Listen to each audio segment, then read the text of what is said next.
само денни дели от 1 април, деня на хумора и шегата.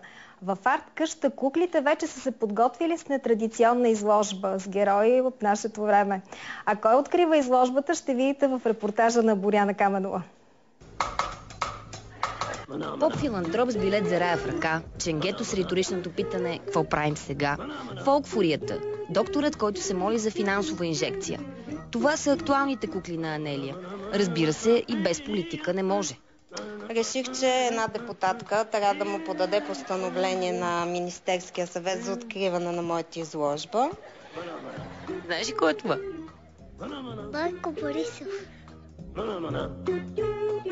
Тая, която на мене ми е най-по сърце, това е бившия депутат.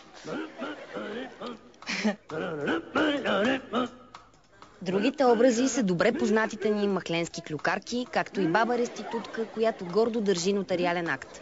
Баба Йотка полиглотка пък чете английската преса, докато студентът Първан се чуди по кой път наследването да поеме, като пръв в списъка му е Пернишкия университет.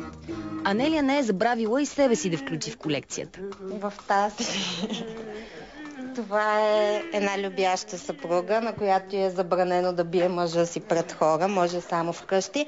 Всяка от куклите се продава, а ако пожелаете, може и вие да вдъхновите авторката, която само като ви погледне, ще прецени каква кукла по ваш образ и подобие да направи.